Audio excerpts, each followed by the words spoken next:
So let's take a deeper look in our Fox in Focus, looking at the war in Israel. Joining us right now live is Livia Link-Raviv, who is the Israeli Consul General of the Southwest U.S. Well, thanks so much for joining us. Let's get right into it. First, let's talk about the 200 hostages taken by Hamas.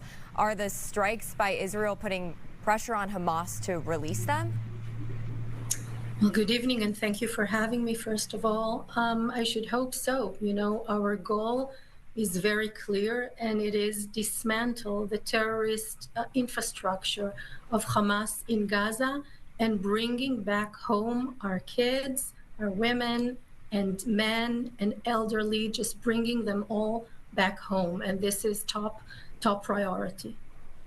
Well, in addition to the thousands of rockets from Lebanon, Hezbollah has fired hundreds of rockets from Lebanon as well. So is there any concern that Hezbollah is ramping things up?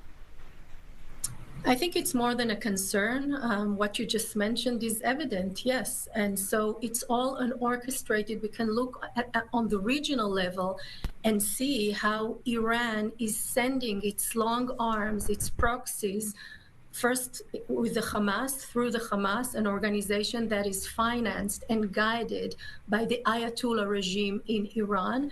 And then Hezbollah, of course, its big brother, if you'd like, from the Lebanon border, starting to bombard and send even anti-tank missiles from the northern border. So this is definitely a big concern. One thing I wanted to ask you, there has been a lot of talk about whether or not the Israeli Defense Forces are targeting specifically Hamas or if it's widespread. Those from opposing views have had many concerns. Saying concerns is probably saying it lightly. What is your response to that? Because I know there have been protests on both sides. No, I think it should be clear by now, but I will repeat it because you're right. It is important to remember. The Israeli army is the most moral army in the world.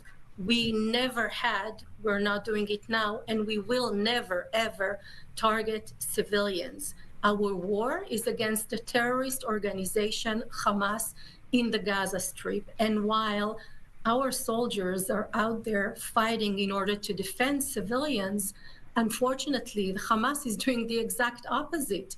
They're using civilians to defend their terrorists by acting from within civilian population, putting their own brothers and sisters in danger. And I mean, the world should know about it. And quickly, can you update us on the humanitarian crisis that this war has created?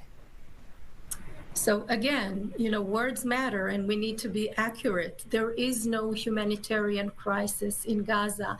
And this is not me saying it. You know, this is the United Nations agencies that are coordinating daily. I mean, just show me another army that coordinates daily, you know, the operational part of things with relief agencies, with the UN, making sure, monitoring the situation on ground and making sure, you know, the humanitarian crisis is not created.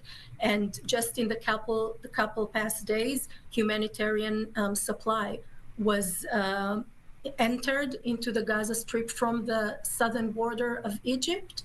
Hundreds of trucks with water, with medicine, and with other, you know, urgent supply that was needed. So right now there is no humanitarian crisis in Gaza. All right, Livia Link-Raviv, thank you so much for your time this evening. Thank you for having me.